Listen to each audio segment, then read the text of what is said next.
Hello and welcome to the travel show, coming to you this week from Sri Lanka. For more than a quarter of a century, war raged here, with the Tamil Tigers trying to create an independent state. The Tigers were defeated in 2009, but most of the north remained difficult to get to, a place only for the most adventurous of travellers.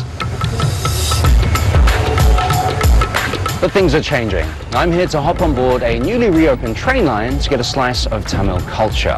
Also coming up on this week's programme. Here are your menus. That's follow me, I'll take you onto the platform. Great. We're underground and back in time, sipping cocktails with people from 1940s London.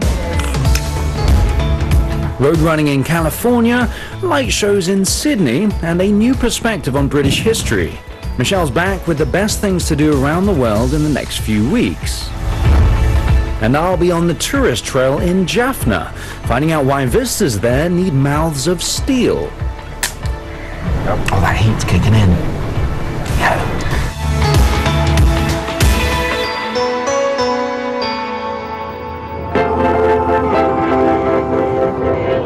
It's just after 5:30 a.m. in Colombo, Sri Lanka's capital. I'm about to do something that until last October wouldn't have been possible at all. I'm getting on a train. Now, there's nothing remarkable about the engine, nor the carriage, in fact. What is remarkable is where it's headed. This train is going to Jaffna.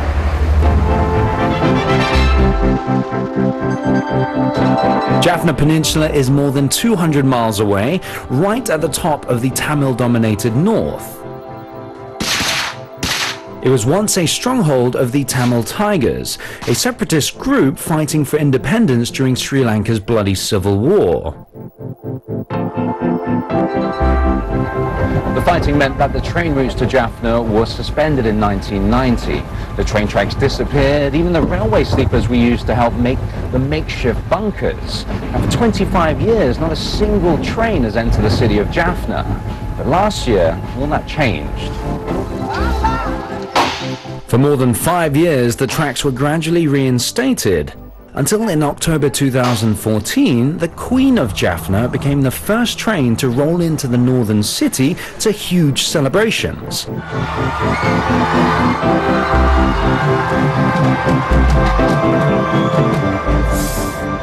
A few months later, they're already running 5 trains a day. Despite the early start, this one's packed, mainly with Sri Lankans, but there are a fair few tourists as well. We like the traveling by trains here, because you can see the country And your itinerary, what have you got planned to do? we will see when we go there. You have just 2 or 3 pages about the north and nearly nothing about Jaffna. It's better to catch before all the tourists comes, you know. After 6 hours of traveling, we finally make it to Jaffna Station, a building that just 3 years ago was an empty shell. It kind of shows how much has been rebuilt since back in the day, and the train station has been done very well. But I'm not here to stay in the station, time to explore Jaffna.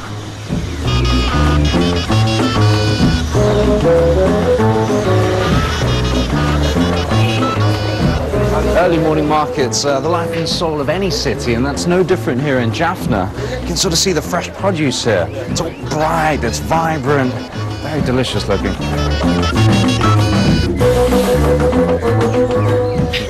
Seeing bustling Jaffna today is easy to think that the war is becoming a distant memory. But some think the town is still a long way from forgetting its tragic recent history. The visible signs of the war are disappearing, so not as many buildings in ruins. There has been quite a bit of rebuilding. At the same time, I think the scars of war are still there, you know, the wounds of war, the trauma, and I think people are learning to cope with that. Well, Sri Lanka's been peaceful for 6 years now. The war, and particularly the way it ended, is still a sensitive subject. Both sides have been accused of war crimes, and the UN estimates that nearly 6,500 civilians were killed in the government's final push to defeat the Tigers. But today, it seems that there is cause for optimism. With substantial building projects like the train line, it feels like the country is on the rebound. I would argue that of all the different kind of infrastructure that has been built, the railroad is probably going to have the most impact, because it's like in many ways a complete connectivity back to the rest of the country, which some of us are hoping would also open up the economy here. Tourism remains a relatively small part of that economy, but there's every indication that the train is going to have a sizable impact on visitor numbers, which of course requires new hotels. It's quite interesting to see that the station is about a stone's throw away there. Have you seen a lot of change since the train line has been reintroduced? Yes, of course. After opening this railway station, we have almost, I can say, around 20% walk-in we increase. We having a good number of domestic travelers also travel from down to here. And also if you say about the foreign tourists, we can European, American and Australian, and even we have a Chinese and Indian market as well. What a unique place Jaffna is. It's such a shame that it's been locked away for so long, but with the reintroduction of the train line, it means that there's more people coming up to the north, the southerners for instance, or the expats coming back and realizing what they're missing out on. And the tourists are adding another dimension to the local economy. Now these are exciting times for Jaffna.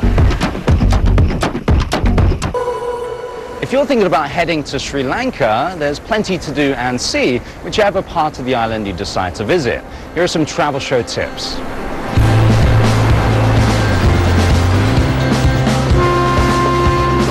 The country may look quite small on a map, but traveling around can take forever. It's always worth building in extra time, but there is an upside. The spectacular scenery en route, particularly on the train line between Kandy and Ella. Eat like a Sri Lankan. Many restaurants will have their tourist menus out when you're seated, but try asking for recommendations instead. The waiter should happily bring you what the locals are having, usually lots of little dishes served with rice. Etiquette rules. They may seem arcane, but learning what is and isn't offensive might help you mingle a little bit more freely. For example, it can be seen as rude to have your photo taken with your back to a statue of Lord Buddha. Time now for this week's travel update.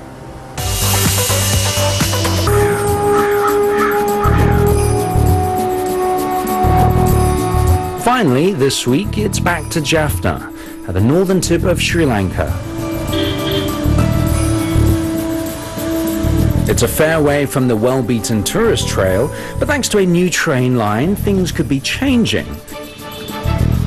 I'm here to see what delights it holds for tourists and experience a slice of Tamil culture.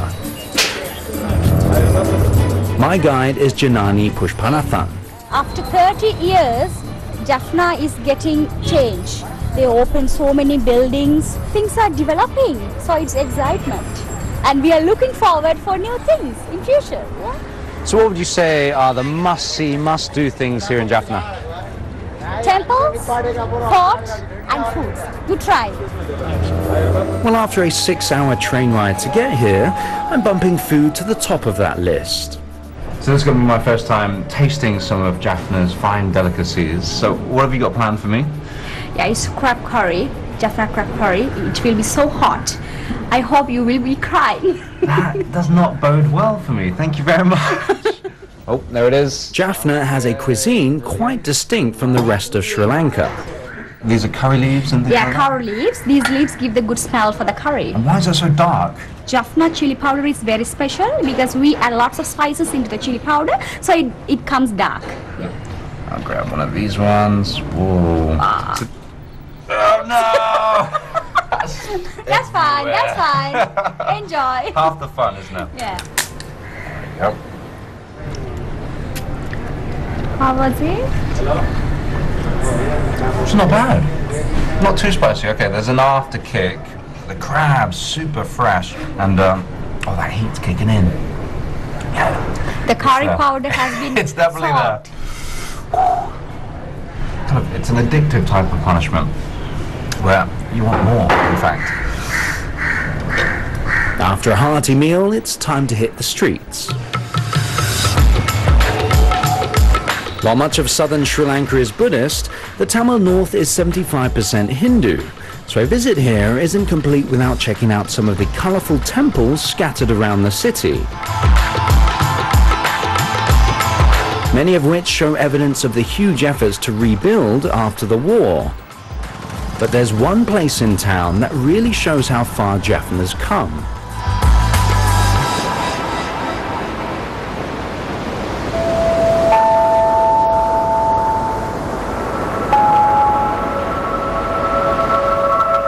My final stop is a slice of Sri Lanka's colonial past. What a fantastic slice of history here in Jaffna. This is the Dutch fort, which was built almost 400 years ago. And it's one of those places that you have to come and have a little wander around if you are here. It's here that the harsh realities of war are evident. The fort is dotted with bullet holes. This place was the scene of brutal battles. But it's also a place where you can see a Sri Lanka looking to the future. Despite the extensive damage sustained, the vast fort has been almost completely rebuilt. Have a look at these big old diggers here. They're resting at the moment, but it's quite clear to see that the government are putting a lot of effort into rebuilding this place, making it look fantastic, making it look presentable and a heritage site to be proud of.